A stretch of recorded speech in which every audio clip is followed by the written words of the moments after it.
Okay, good morning. Time now a few minutes after 8 o'clock in the morning in Tokyo, Friday, October the 15th, 2021.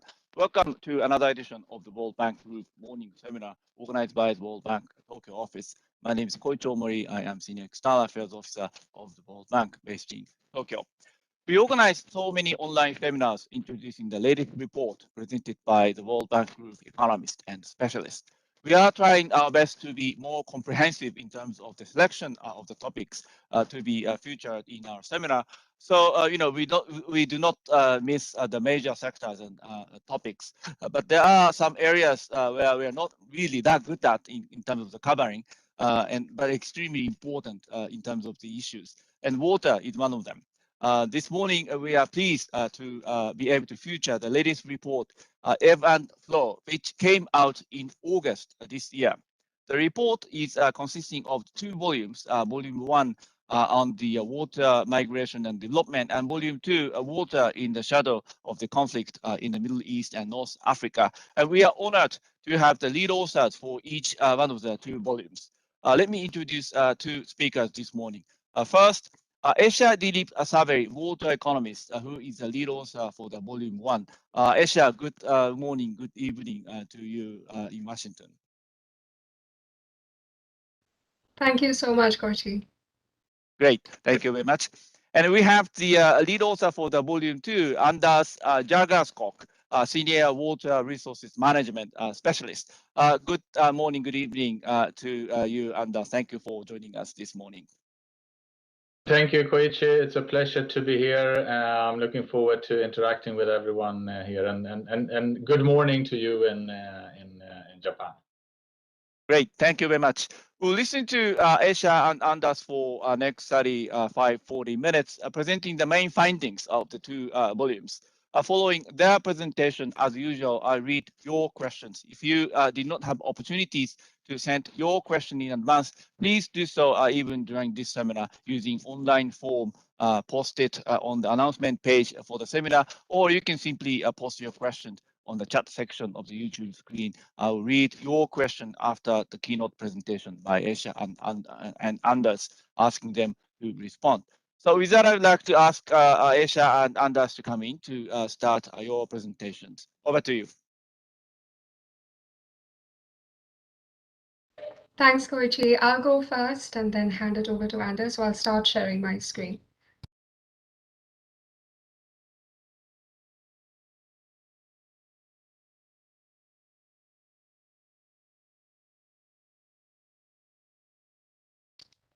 So hopefully you can all see my screen now. And thank you so much, Koichi. It is such a pleasure and honor to be here. Good morning to all of you. As Koichi mentioned, I'm Isha Zaveri. I'm an economist in the Water Global Practice. And as he mentioned, we're going to present the key findings of Ebb and Flow. There are two volumes, and I'm going to focus on the key findings of volume 1. So without further ado, let me dive straight in. We're really grateful to the Global Water Security and Sanitation Partnership, GWSP, for supporting this work. And I also had the immense privilege of working with a fantastic team of co-authors that you see on the screen to produce this two-volume report. Jason Russ, Amjad Khan, Eduardo Borgomeo, Richard Damania, and Anders Jargarskog, who is with me today.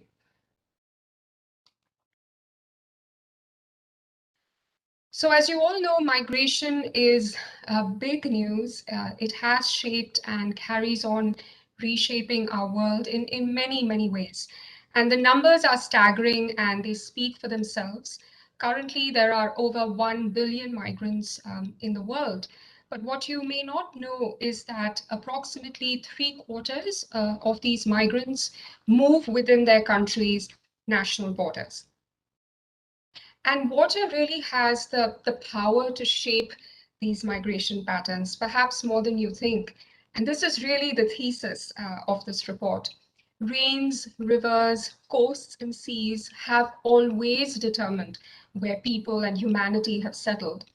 And even today, satellite images at night show you how the bright city lights illuminate the Nile River Valley and Delta that you see on the screen here.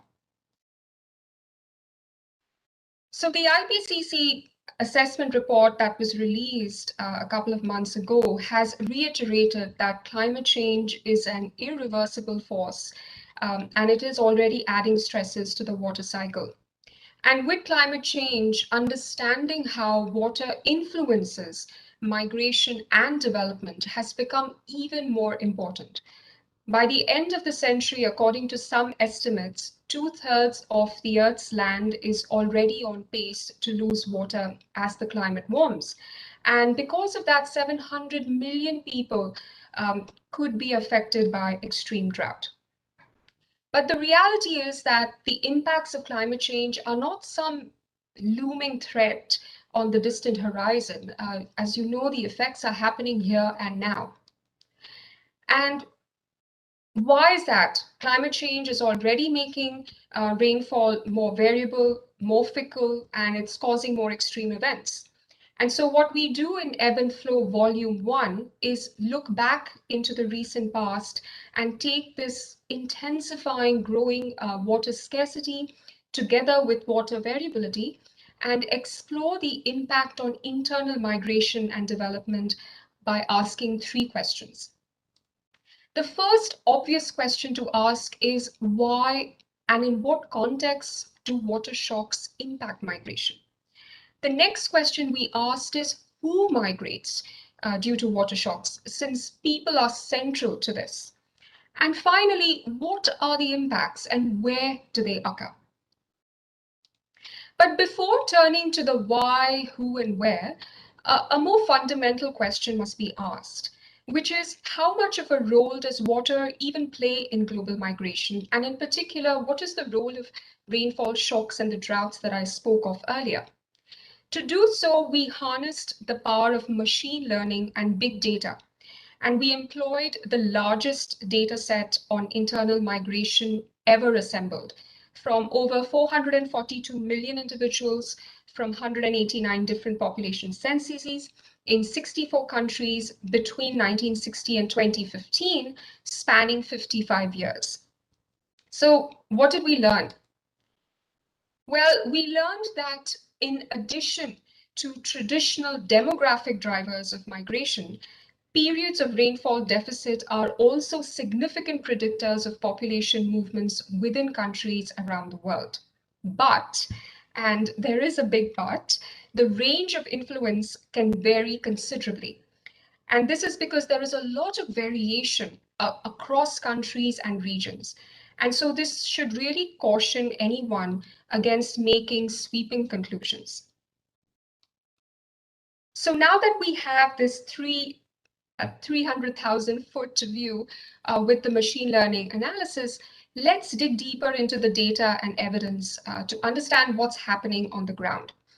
And to do so, in the report, several national and global level data sets were combined, such as global precipitation data covering the extent of the 20th and 21st centuries, to data sets that link cities to their water sources, to spatially disaggregated data on local migration rates, to household surveys and government censuses, and data on nighttime lights to track economic activity.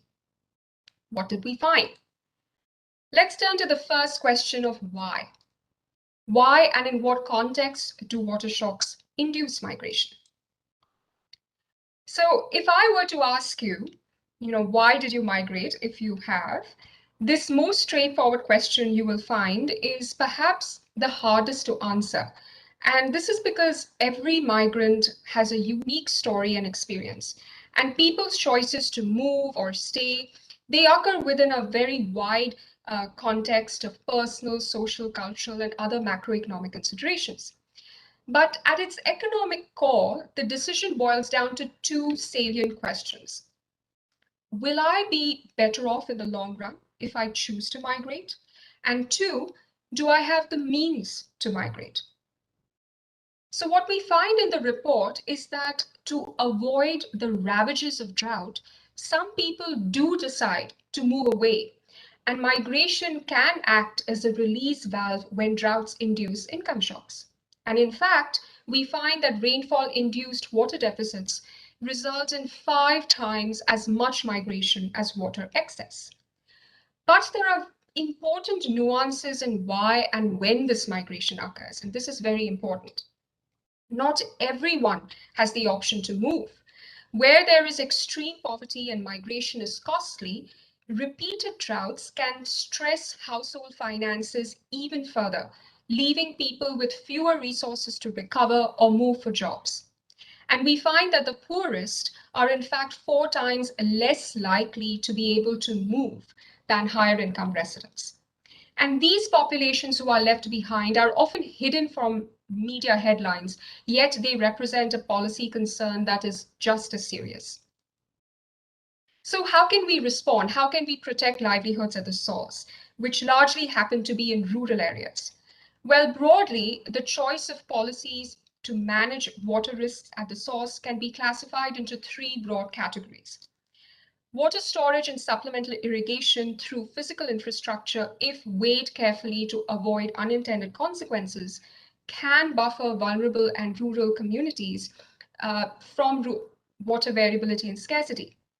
In the same token, climate-smart agriculture and farmer-led irrigation can also play similar roles while minimizing the environmental footprint. And alongside built infrastructure, we have natural capital or green infrastructure, such as watersheds and their associated forests, which can enhance the resilience and quality of water supplies. And they may also provide drought-proof sources of income to the poor. And so investing in their preservation can provide long-term benefits. But despite these solutions, inevitably some residual risks will remain. And therefore, adaptive safety nets are really critical as a last backstop to prevent severe deprivation when water shocks hit. So let's turn to the second question of who. As we just saw, droughts can trap poor people in low-income countries, but they do tend to induce migration in middle-income countries. But water shocks affect not only the number of people who move, but also the skills they bring with them. And because of that, the movement of people is really the movement of human capital. And this movement of human capital is the key channel through which migration shapes regional development. For example, high-skilled workers tend to move to more productive regions to earn higher wages. What we find in the report is that workers who are pushed into cities and are escaping droughts, they usually possess lower education levels and skills than other migrant workers. And this means they face lower wages and a wage gap of up to 3.4% when they arrive at the destination. And this evidence is seen across multiple middle-income countries. Not only do these migrants face lower wages, but in turn, they also have poorer access to housing and basic services. So what can be done? Even as these migrants may still be better off because migration allowed them to adapt to the risks of water variability in the absence of other options, there are still several fundamental ingredients that are needed for migrant integration. No regret policies like building human capital and investing in worker productivity, for example, through education, can act as a portable asset that moves with people wherever they go. We also need to invest in basic services, water supply and sanitation, and safe housing for poor migrants in urban areas. And finally, alongside investments in worker education, active labor market policies that build skills are also needed to enable migrants to find the best opportunities. So let's turn to the last question. Cities are the destination of most internal migrants, but cities are not immune to water shocks, quite the contrary. High-profile urban droughts in Cape Town, in Sao Paulo, in Chennai, they have shown us that some of the world's mega cities are increasingly facing day zero events when water supplies become threateningly low. But dozens of smaller cities across the globe also face day zero type events, but they don't necessarily make international headlines. And this map shows you these cities, big and small, that have faced the deepest water deficit over the period of study. The larger the dot, the larger and more sustained the deficit. And as you can see, cities with big deficits are spread out throughout much of the developing world. What we find is that such water shortages can significantly slow urban growth, compounding the vulnerability of migrants. If you turn your gaze to the chart, you will see that as the dry water shock magnitude increases from left to right, city growth, shown in the black line, also declines linearly and steadily. And it can decline by up to 12%, in turn reducing the quality of life for residents and recent migrants alike. So paradoxically, migrants who travel to cities to avoid the impacts of rainfall variability may in fact find themselves in cities that offer fewer economic opportunities and critical services due to these water deficits. Basically, migrants might trade one bad situation for another. So how can we preserve and sustain water resources in cities? Adaptation to the day zero type events that I just described, they can be expensive. And therefore, it is critical that decision makers carefully weigh the options that are available to them. Although in some cases, supply expansion will be critical, truly solving the problem in the long term will require demand management.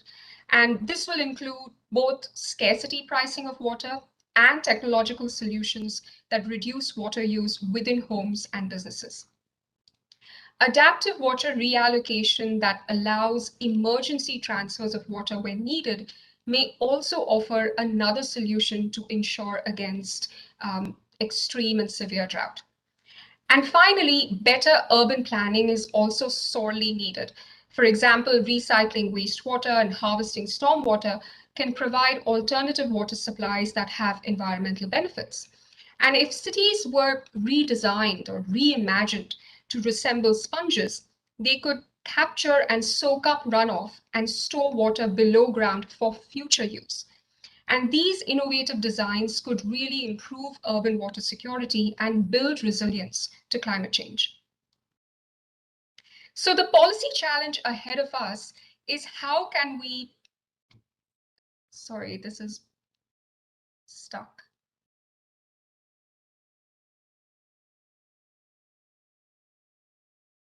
And it's back. So the policy challenge ahead of us is how can we turn these water crises of today into opportunities for building resilience?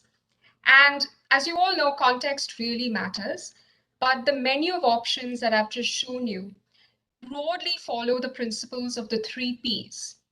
So they are protect livelihoods in the origin, provide people-centered investments, and preserve and sustain water resources in the destination.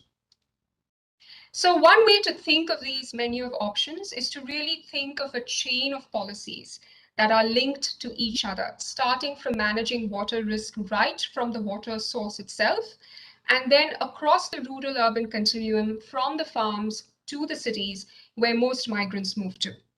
And along this chain of policies, and at the heart of it, are the ebb and flow of people.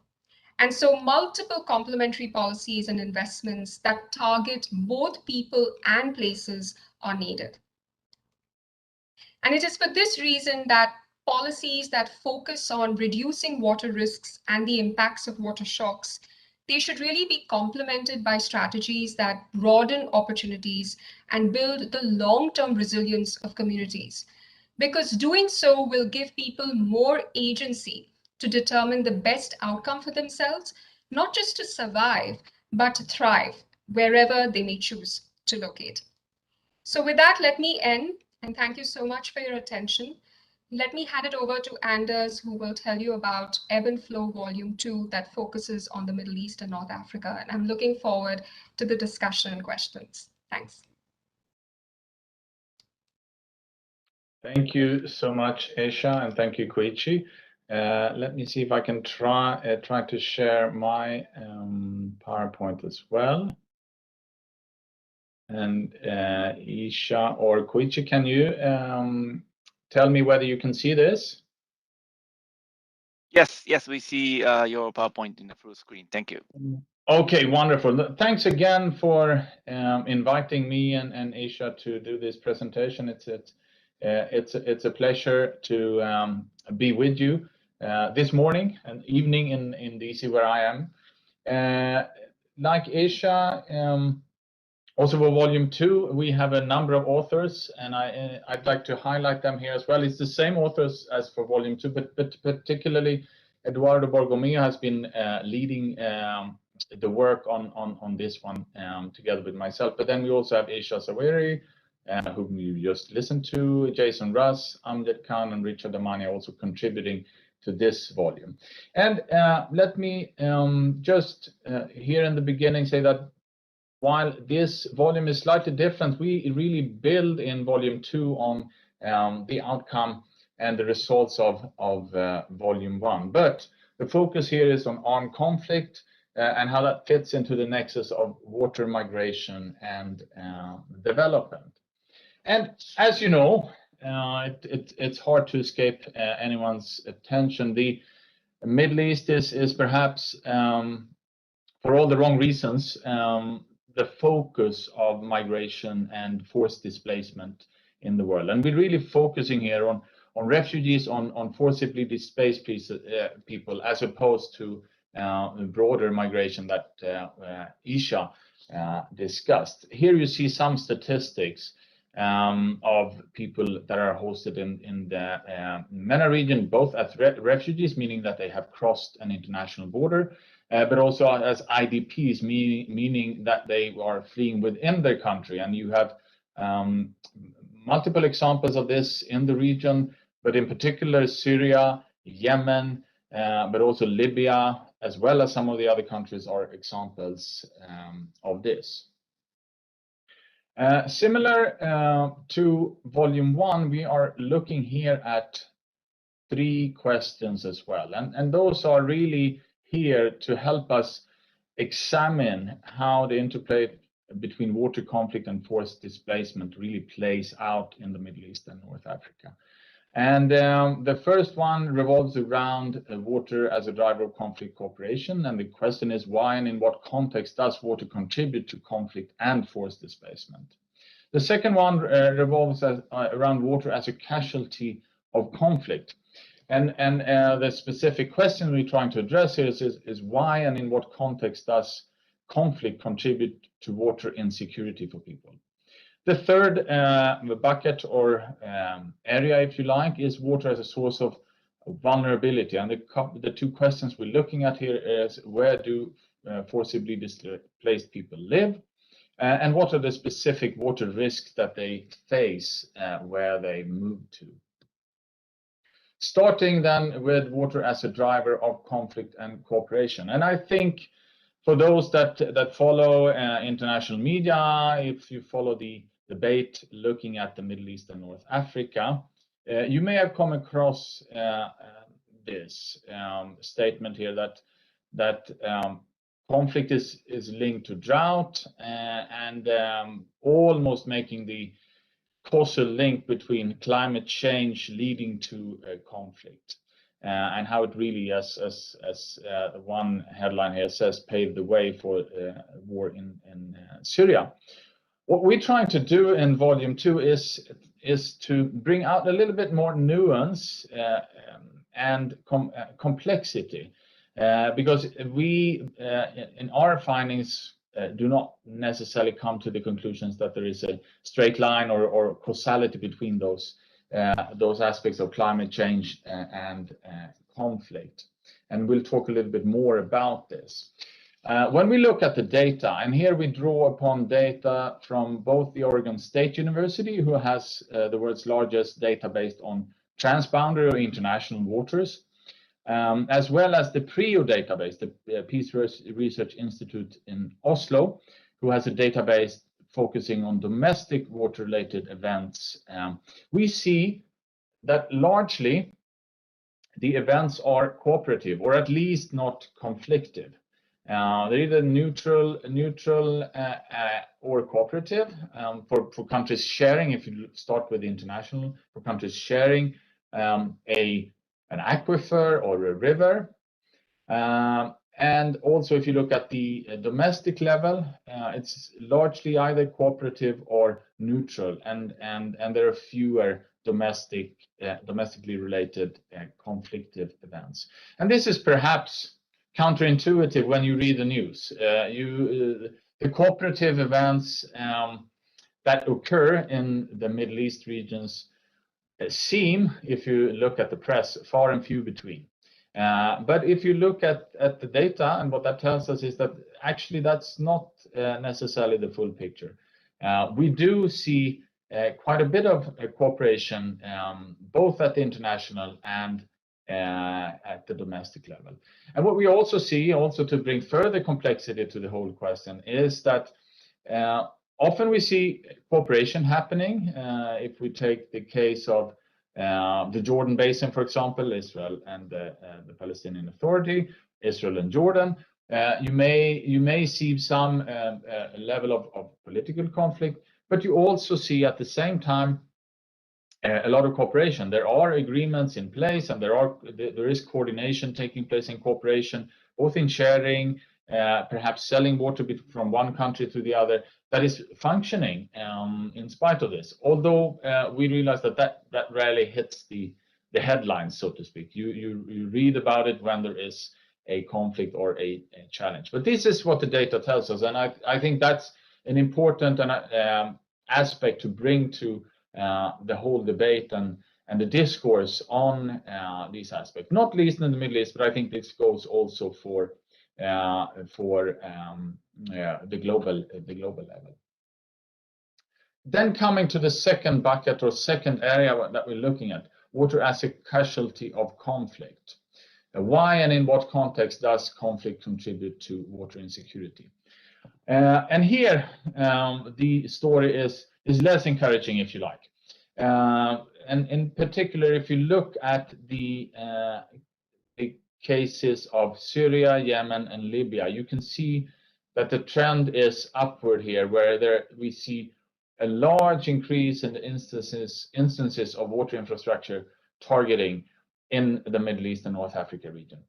And this is both intentional targeting, I'd like to highlight, but also unintentional damage caused by bombs, by fighting that occurs in Libya, Syria, and Yemen, and that has occurred during the last few years. And it's generally speaking both or multiple sides in the conflicts that either indirectly or directly target these. And you see some of the figures to the left-hand side.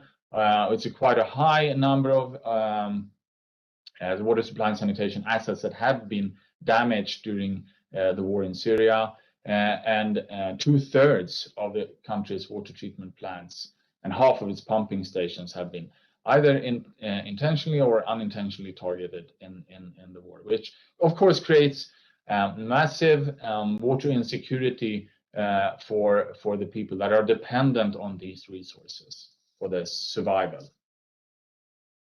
Then moving on to the third bucket, water as a source of vulnerability. And here we're looking at the area of where do the forcibly displaced people live, and what water risk do they face in these environments where they are forced to move to.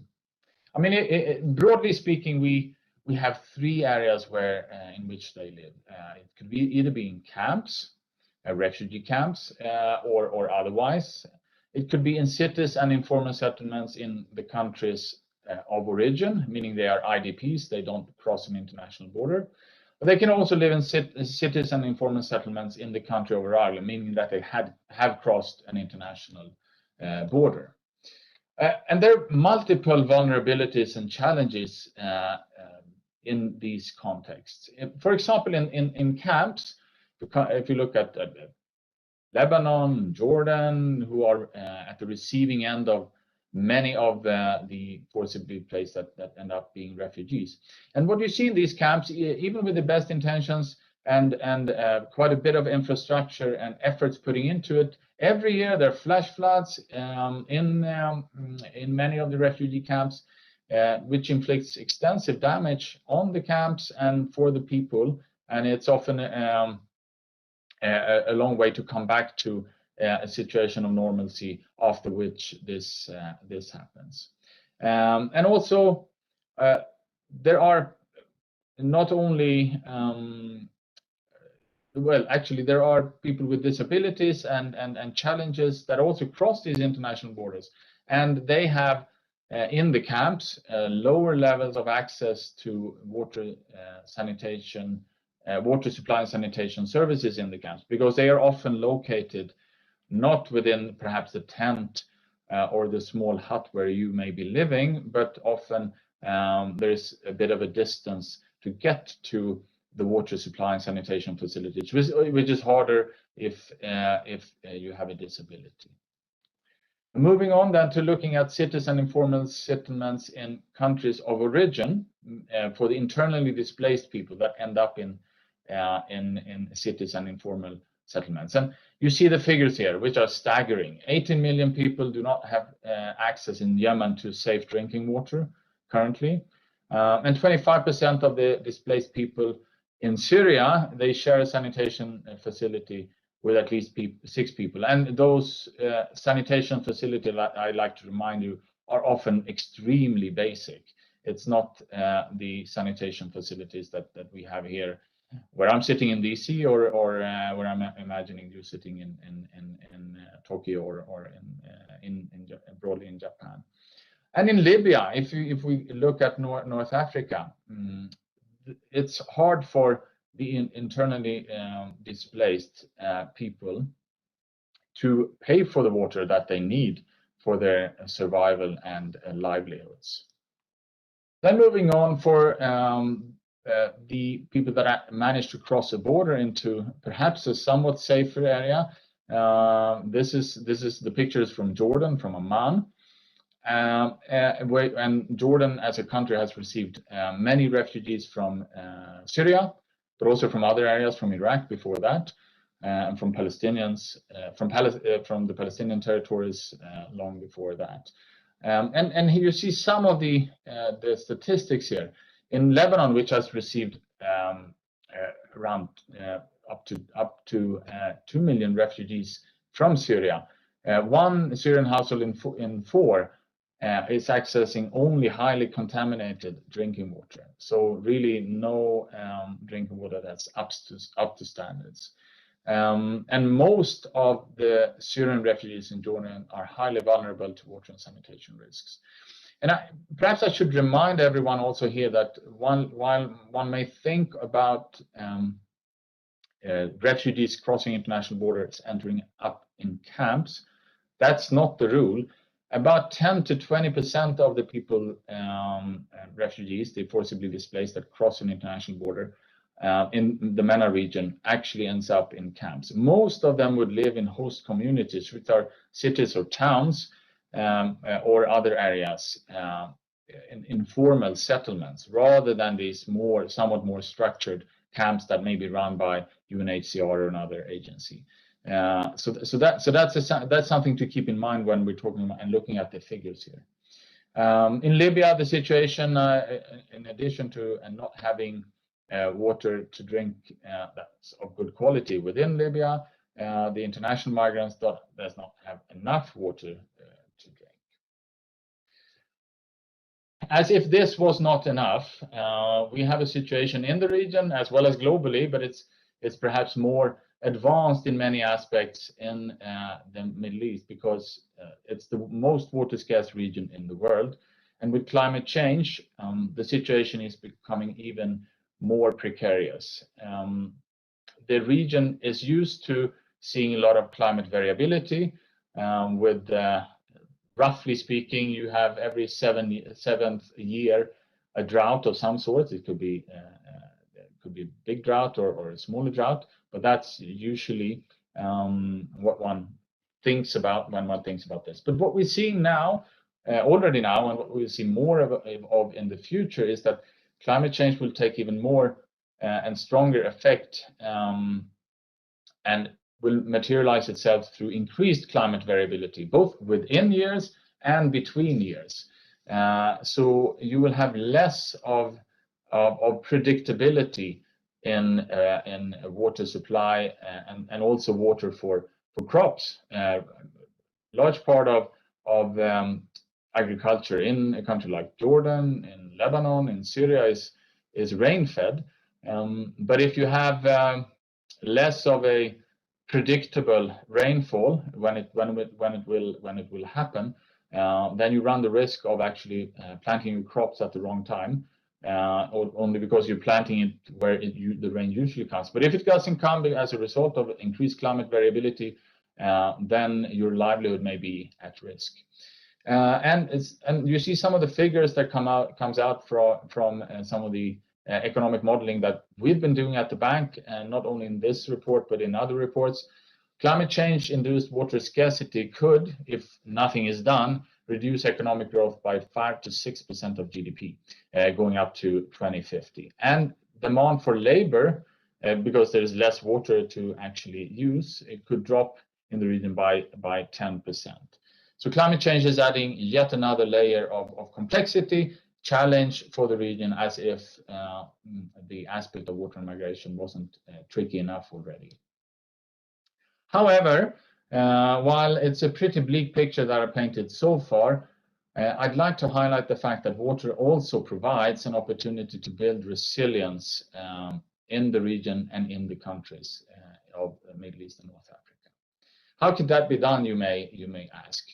I think what's important here is to think both about scale and time. What's the scale of the intervention? I think what we need to see, and what we're also already seeing in some aspect, is that people in area-based interventions through humanitarian agencies and so on actually help people through delivering water where they need it, whether that is in Gaza, whether it's in Aleppo in Syria or elsewhere. This is actually contributing to people being able to stay where they are and in a challenging situation and in conflict situation, still being able to do this. But this also includes, this does not only include UN agencies and the likes of ICRC and other humanitarian agencies to provide this. It also requires and actually benefits from the participation of communities in these efforts. Unless they're coordinated, and this is also what we're finding with communities that are based there, they're likely not to be as effective as they would otherwise, because communities are of course, and I'm stating the obvious, but we need to remind ourselves of this as well. They need to be engaged in order for the intervention to have the biggest possible impact. Also, the national building blocks and building the sort of increasing the social fabric, the social contract between people and governments is also important, and water plays an important part in this. Moving on then to looking at what needs to be done and recognizing that there are trade-offs between short-term and longer-term efforts. Prevention and pre-crisis coordination between development institutions such as the World Bank and more humanitarian and even security actors is important. It doesn't come through only in this report, it comes through in many reports that the World Bank has been working on, and we are engaging with UNICEF, with ICRC, to make sure that whatever they are doing in a crisis phase is something that the World Bank, which usually comes in after a crisis, although these days we are more present in crises such as in Yemen also, but whatever they are doing is actually something that we can build upon. And that also helps us to respond to protracted forced displacement. Collaboration and cooperation between us, the actors on the ground, and the humanitarian actors in providing these services is something that also can then, which I'm getting to number 3, prepare a way for recovery and return where you can, it's a slogan, it's perhaps cliche, but build back better, building on the efforts that have been undertaken in the humanitarian phase, through the recovery phase, and through then moving into a more of a normal development phase. So I'd like to stop there, and I'm looking forward to engaging with you on the questions that you may have to this and to the first presentation. Thank you, and back to you, Koichi. Thank you very much, Esha and Anders, for your presentation, giving us snapshot of the main findings of the two volumes. We received several questions from our viewers in advance, and let me read those questions and ask you to respond. First one question from Yamaguchi-san. Thank you for your question.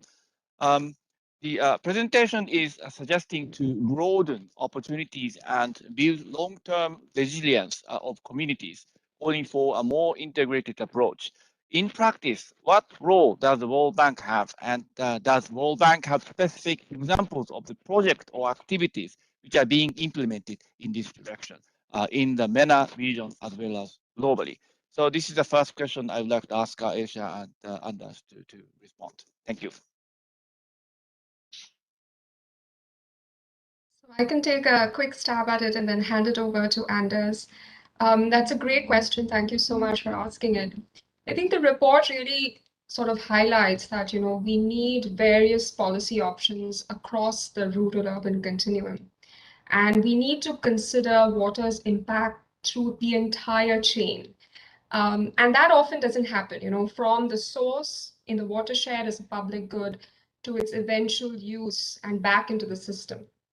And as with any chain, the system will only be as strong as its weakest link. And I think perhaps this is the Achilles heel of current water management practices, where different sectors consider their narrow constituencies and they neglect the effect on the system as a whole. So I think this is very important to recognize that when we say that we want to build the long-term resilience of communities, and this integrated approach really means that we need to look at the system as a whole. And the World Bank is already working, through collaboration with partners in countries to address these water security issues through this holistic lens. As you know, the three pillars of the Water GP are sustaining water resources, delivering services, and building resilience.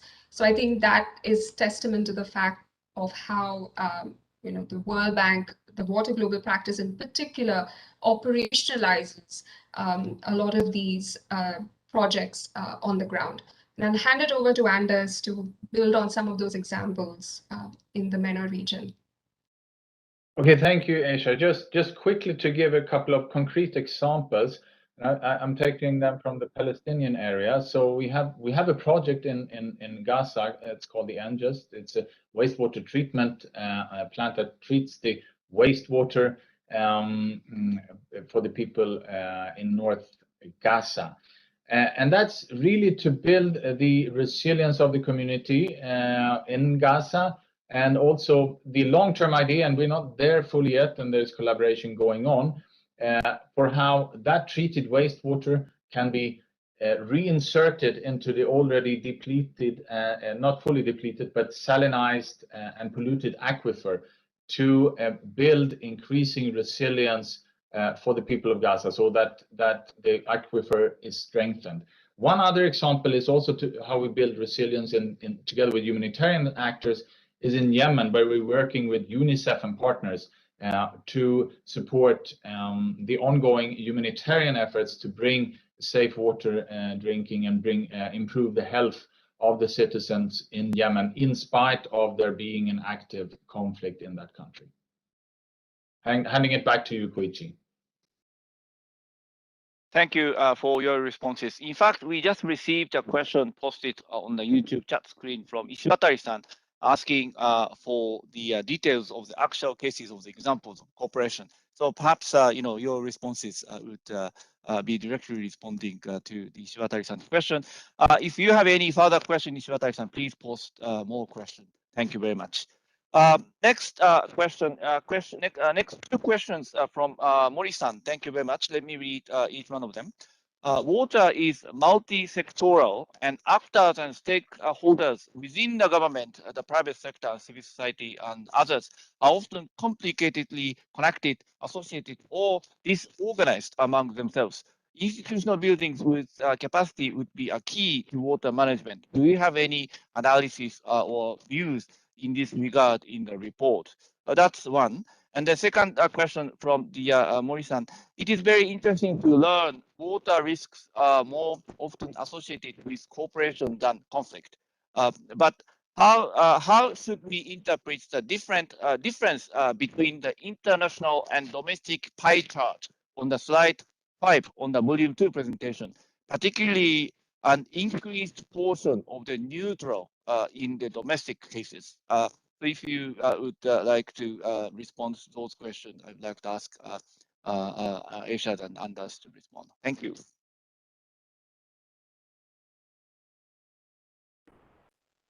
So Anders, you'll take the last one. Yes, And yes. on the first question, thank you again for that. I think it builds on what I said in response to the first question, that yes, agree, a very valid point. There is a bit of hydroschizophrenia when dealing with water. Water is divided into various silos. And as you mentioned, there are lots of actors. Even within government, you have different ministries focusing on just surface water, just groundwater, just drinking water, just irrigation. So I think that is what the Water GP does, is breaks those silos, and you view water management very holistically. I think in the same token, as I mentioned, in terms of the actors, we also tend to view water very narrowly and locally. We think of water as our water, our river, or our lake, our reservoir. And we really need a common understanding, because we know that water interconnects users, it interconnects sectors, and it also interconnects countries, as Anders will know very well on the transboundary initiatives that the Water GP is also leading.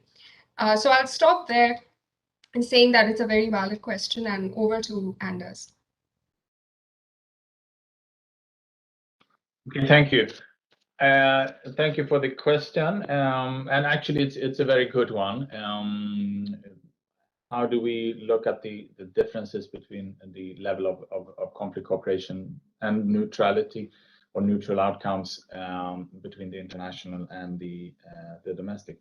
I think at the international level, there is a recognition, in spite of all the, let me put it, that's perhaps political noise that you can see in media reports. There is an undercurrent of an understanding at the high level that we are interdependent as countries on a river, an aquifer, and we don't have necessarily a choice other than to find some means of cooperation, even if we are not perhaps best friends. So I think that's testament in my view to the fact that countries tend to find ways sometimes through the help of outsiders, but often also between themselves, to find cooperative or at least not conflictive outcomes. Although, if you look at the press or you look at some statements, it may seem as if that was the case.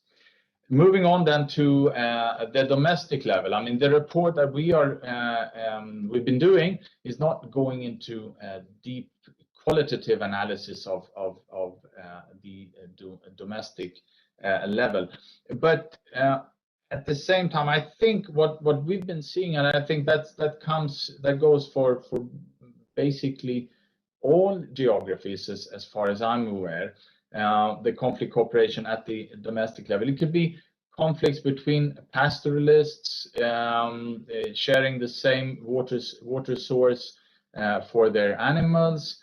It could be irrigation conflicts, and when water scarcity increase in a small locality, it seems like it is somewhat harder than at the international level to reach amicable outcomes. Although it also seems, looking at the data, that it's more neutral. At least, I mean, they found some balancing way, not to make it conflictive, but it wouldn't be described as cooperative. It's hard to reach these win-win solutions that you may otherwise have at the international level, where you can think broader. You talk about basket of benefits, which may include agriculture, energy, and those things that may be related to water, which you may not have in that local domestic context.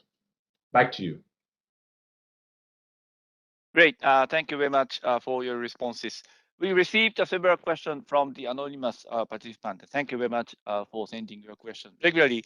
Let me read two of them first. I would like to ask for your clarification. In your measurement, how do you put into the consideration of the types of the shocks when you calculate the wet and dry rainfalls? For example, shocks of precipitation caused by various types such as typhoon, flood, and heavy rains. That's one.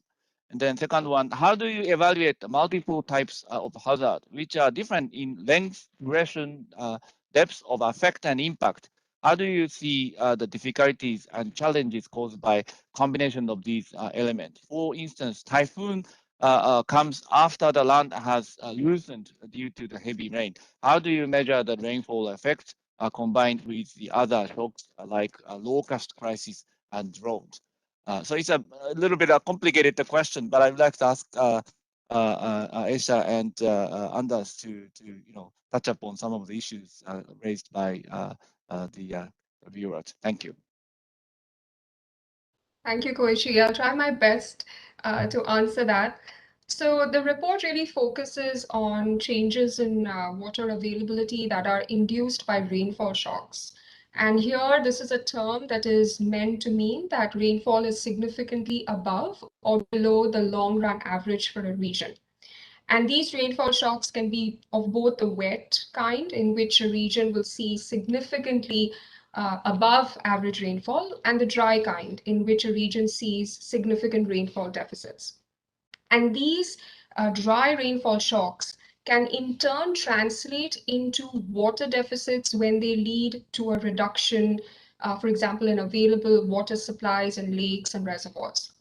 And so in this report, we focused on wet and dry shocks for a number of reasons. And one of them is these rainfall shocks are experienced by hundreds of millions of people each year. And they're already happening here and now. So this allowed us to look back into the recent past to estimate current impacts. And we also wanted to look at the impacts over the long term. So, a lot of attention is paid to catastrophic events, like you mentioned, perhaps the typhoons or the hurricanes. And we wanted to focus on these slow-moving changes and these repeated shocks that can occur over a period of time. And so that's how we measure it, and that's how we tested these types of shocks against the migration and other socioeconomic data. And we also used statistical analysis. So what is considered best practice in econometrics and economic analysis, where we want to account for exogenous changes in environment, exogenous stresses of the environment. And these shocks, these anomalies really allow us to isolate, to causally, to show, what is the causal impact of these shocks on the outcomes that we're interested in. So it was for those reasons that we focused on shocks. That's not to say that the other things don't matter. Of course they do. And these other factors that the person who asked the question mentioned also has impacts on migration. And so the report's focus on wet and dry shocks is not to minimize the other drivers, nor is it to claim that they are less important, but we wanted to focus on these shocks for the reasons that I mentioned. The other question was related to multiple shocks at the same time. And yes, so we try to do that, looking at wet and dry shocks at the same time, looking at a sequence of shocks, recurrent shocks, and arrive at the estimates that we do. Thank you. Thank you for your responses. Let me continue reading the two more questions from the same participant, and I have additional question from other viewers. When humanitarian crisis occurs, mitigating and managing water-related shocks becomes more difficult, especially to tackle with long-term influence. How do you manage emergency, immediate, mid-term, long-term needs and issues in people-centered approach? That's one. The other one is, what is your recommendation for policies in education, particularly for people vulnerable to water shocks and facing difficulties in migration? And then we received the comment from the Yoshino Sensei. Thank you very much, Professor Yoshino, for your comment. Different policies would be different policies would be to make people adjustable to live in hot weather. Training to make people be able to live in the hotter weather and develop new vegetables which can be grown in hotter weather would be another option to do. That's the comment from Professor Yoshino. Thank you for your comment. So I'd like to ask Esha and Anders to touch upon those issues raised by our viewers. And because of the interest of the time, probably you can also say a few words of the final remarks from your end, and then we wrap up our seminar. Thank you. So Anders, do you want to take the first one, and I'll take the education one? That sounds good. Thank you very much. It's a good question. I think I tried to touch a little bit upon how do we do better in terms of addressing the humanitarian situation in places of emergency. I think what we are, and it comes back to us as thinking about World Bank as a development institution. We are trying to be much better in engaging both in a pre-crisis phase with governments, with humanitarian actors, UNICEF, ICRC, and so on, in order to have a dialogue open so they know what we've been working with. But similarly, they are also in contact and in dialogue with us when there is a crisis going on somewhere, so that they are putting in place and let me take an example. If a drilling of well, which is something you may feel forced to do in a crisis situation, but where you drill it, whether that is something that then is sort of stuck with you, something that will be something that people in the long run will be dependent on. If you have that in mind, then maybe you think twice about where to put that well, where to drill it. It's not just that you can do it everywhere necessarily, depending on the risk of drawing down on the aquifer, etc. And if you have that sort of longer term perspective in mind, both as a humanitarian actor, and that comes from the dialogue with us and with the government, then the policies will be better accustomed to sort of the long-term development and recovery after conflict. I think that would be my take on that. And in terms of final words from my side, I think it was fantastic to be with you. I must say that I do love and enjoy the questions. They were not easy, but they shouldn't be, and it's a signal to me that the participants here are really interested in the issues and they've delved into the PowerPoints ahead of time. So I really want to thank you for that, and it was a pleasure to be able to be with you this morning. Over to you, Esha. Thank you, Anders. So I'll address the question on education, which I think is so important. So thank you for asking that. And in the report, we really highlight that, by saying that we need to invest in policy solutions outside the water sector as well, because we have to acknowledge the complexity of migration. And one of the things that we talk about is the integration of migrants and providing people-centered investments. And by that, we mean that we need to invest in no-regret policies. And one of the no-regret policies is education and building the human capital of people wherever they are, so that even if they choose to move or they don't choose to move, they can thrive wherever they are. And the report shows that this movement of people, as I mentioned in the presentation, is really the movement of human capital. And so the skills that people bring actually has a huge impact on the regional development, both at the destination as well as at the origin. So that should be a priority. It's a no regret. It's a win-win. And lastly, my last words are thank you so much for the wonderful opportunity, Koichi, and to all the participants for the fantastic questions. It was such a joy to answer them and to present to all of you. And do check out our report. And my last word would be that, I think both the reports really drive home the point that, the human migration is complex, and that we really need to acknowledge that the ebb and flow of people, as the report is called, always in search of water, it binds the future of all of us. So I think that's my last summation of the seminar. Thank you so much. Thank you very much. We had a pleasure of having Asia Savary, water economist, and Anders Jagaskog, senior water resources management specialist, connecting from Washington, D.C. This morning. Thank you very much for joining us.